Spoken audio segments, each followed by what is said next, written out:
பர்சனலா அவ்வளவா பிடிக்கல. எக்கு லமு தெக்கு தசை எல்லா பக்கமும் என்னோட தான்.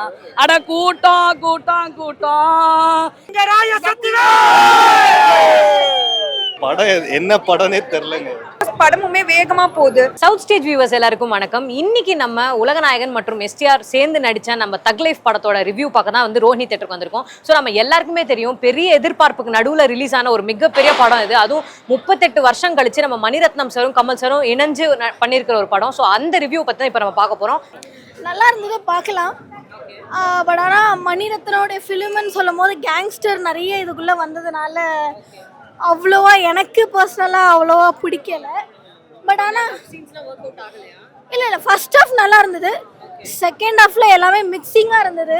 அதாவது சிம்புவோடைய ஸ்டோரி ஒரு பக்கம், கமலோடைய ஸ்டோரி ஒரு பக்கம், த்ரிஷாவோடைய ஸ்டோரி ஒரு பக்கம், அந்த மாதிரி எல்லாமே மாற்றி மாற்றி காட்டிட்டு இருந்தாங்க. எக்கு லமு தெக்கு தசை எல்லா பக்கமும் என்னோட தான். அட கூட்டம் கூட்டம் கூட்டம் எங்க தமிழுக்கு கிடைக்கிற கூட்டம். ஓ ஆட்டம் ஆட்டம் ஆட்டம் இது சிலம்பரசனி நாட்டம். இனிமே நாங்கதான் இங்க ரங்கராய சக்திவேல் நாயக்கர். ஓகேவா? அன்று போட்ட நடிகர் திலகம் போட்ட விதை தேவர் மகனாக உருவெடுத்து ஒரு குலமே வந்து உயர்வடைஞ்சிச்சுன்னா அதுக்கு மூல காரணமும் மதுரை மக்களுக்கு தெரியும். நம்மவர் தான். இன்னைக்கு அவர் ஒரு விதை போட்டிருக்காரு, அதுதான் நம்ம எஸ்டிஆர். கண்டிப்பா அவர் போடுற விதையும் நல்லா இருக்கும். அவரும் இந்த பழத்தை பறிச்சு சாப்பிடத்தான் போறாரு. ஓகே, அதை நம்ம பார்க்கத்தான் போறோம். இது டக் லைஃப்க்கு கிடைச்ச வெற்றி வெற்றி வெற்றி. இனிமே இங்க நான் தான் டக் லைஃப். அந்த படம் வந்து இன்னைக்கு உலகமே எதிர்பார்த்துட்டு இருக்கு. பல கான்ட்ரவர்சியில சிக்கியிருந்தாலும் இன்னைக்கு பல அதாவது தமிழ்நாட்டை சேர்ந்த ரசிகர்களும் சரி, கட்சி தலைவர்களும் சரி, பொதுமக்களும் சரி இன்னைக்கு இந்த தக் லைஃப் படத்திற்கு பயங்கர ஆதரவு கொடுத்திருக்காங்க. அதற்கு கமல் சார் சார்பாக, கமல் சாரோட ரசிகர்கள் சார்பாக என் தலைவன் எஸ்டிஆர் அவர்களின் ரசிகர்கள் சார்பாக பெரிய நன்றியை தெரிவித்துக் கொள்கிறேன். அது மட்டும் இல்ல, இன்னைக்கு தக் லைஃப் அந்த படம் தமிழ், தெலுங்கு, மலையாளம், கன்னடம், ஒரிசா, குஜராத்தி இப்படி ஆல் லாங்குவேஜ்ல ரிலீஸ் ஆகுது. அது வந்து சிம்பு சாருக்கு மிகப்பெரிய ஒரு வெற்றியை இந்த படம் வந்து ஏற்படுத்தி தரும். இனிமே இங்க நான் தான் சக்திவேல். ஃபர்ஸ்ட் டே ஃபர்ஸ்ட் ஷோக்காக வந்திருக்கோம். நாங்கள் சிம்புக்காக வந்திருக்கோம் ஸ்பெஷலாக. க்ரௌட் பார்த்தீங்கன்னா செம்மையாக இருக்குது, நிறையா இருக்குது, நினச்சி பார்க்காத அளவுக்கு. நான் இப்போ தான் ஃபஸ்ட் டைம் எனக்கு ஃபர்ஸ்ட் டே ஃபர்ஸ்ட் ஷோ பார்க்குறது. ரொம்பவே நல்லா இருக்குது படம். அது மாதிரியே ஃபுல்ஃபில்லாக நாங்கள் போவோன்ற நம்பிக்கையும் இருக்குது. சிம்பு டான்ஸ்க்காகவும் வந்திருக்கோம். நாங்கள் டான்ஸும் எங்களை மிஸ் பண்ணாமல் அவர் இருக்கணும். அதே மாதிரி எஸ்டிஆர் தான். ஓகே, ஒரே சூப்பர் ஒரே படம் ஒரே பார்க்கணும். படம் ஃப்ளாப் ப்ரோ, நல்லா இருக்கு. பட் ஆனால் கொஞ்சம் ஸ்லோவா இருக்கு. பட் ஆனால் கதை நல்லா தான் இருக்கு.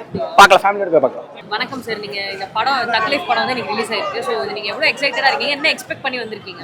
நான் முதல்ல வந்து இன்னைக்கு நேற்று சினிமா பார்க்க இருக்கேன். 71 நான் சினிமா பார்க்குறேன். அப்போ பாருங்கள் என்னுடைய ஏஜ் என்னன்னு பாருங்கள். ஏன்னா நான் தீவிர எம்ஜிஆர். அவர் தான் சினிமாவுக்கு முதல்ல. அவரை பார்த்து தான் சில படங்களை பார்த்தா எனக்கு வந்து இந்த ரசிகர் அந்த ரசிகர் இல்லை. அஜித் நடிச்சாலும் ரசிப்பேன், விஜய் நடிச்சாலும் ரசிப்பேன், எல்லாரும் மொத்த சிம்புவை ரசிப்பேன், கமலை ரசிப்பேன். நான் சினிமாவை நேசிக்கிறேன். அதனால் வந்து என் மேலே வந்து யாரும் குற்றச்சாட்டு சுமக்க முடியாது. சிவாஜி படமும் பார்ப்பேன். நான் சொல்கிறது புரியுதுங்களா? அது டைம் என்டர்டைன்மெண்ட் தானே, பொழுதுபோக்கு தானே சினிமான்றது, அரசியல் கிடையாது இல்லை. அதனால் எல்லா படமும் நான் பார்ப்பேன். படம் என்ன படம்னே தெரியலங்க. முதல்ல இருந்து ஸ்டார்ட் கடைசி வரை என்ன நடக்குதுன்னே தெரியல.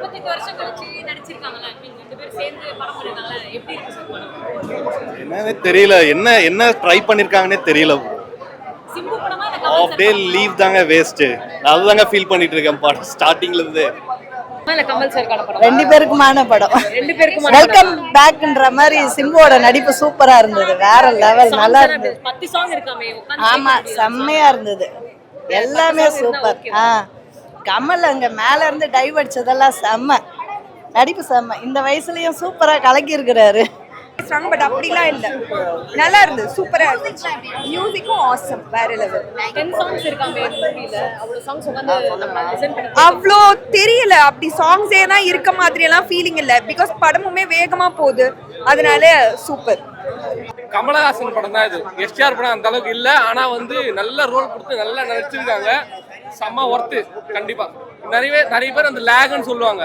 லேக்ன்ற பேச்சுக்கே இடம் கிடையாது. கதை இங்க கதை தான் முக்கியம். மணிரத்னம் வந்து கதை, மற்ற டேரக்டர் மாதிரி அடிக்கிறோம் உதைக்கிறோன்ற மாதிரிலாம் கிடையவே கிடையாது. படம் ஒர்த்து வாட்ச். என்ன பிடிச்சதுன்னா அந்த வந்து என்ன சொல்றது, ஒரு த்ரிஷா வந்து லவ் ஃபீல் மாரி கொண்டு வரது, அந்த பாட்டு மியூசிக் தான் சார். மியூசிக்கு பஸ் கமல் வந்து ஃபுல் ஆக்டிங் இறக்கியிருக்காரு. இந்த வயசுலயும் கமல் வந்து அந்த ஆக்டிங் இறக்கியிருக்காரு. நிறைய பாட்டுன்றதுலாம் வரல, ஒரு 2-3 பாட்டு தான். பிஜிஎம் தான் நல்லா ஸ்கோர் பண்ணியிருக்காங்க, வேற ஒன்றும் இல்லை. நல்லா ஒர்த். ரியலா இருந்தது, ஃபைட் சீன் ரியலா இருந்தது. ஆனா சிம்பு கமல் எப்படி இருக்கு, ஃபைட் சீன் ரியலா இருக்கு. மாஸ் ஃபைட்ஸ் எல்லாம். இது கமல் சார் படமா இல்ல எஸ்டிஆர் படமா? ரெண்டு பேரும் 50-50 வளர்ந்தது தான். ஆனா ஃபுல்லா 75% கமல்ஹாசன் படம் தான் சார்.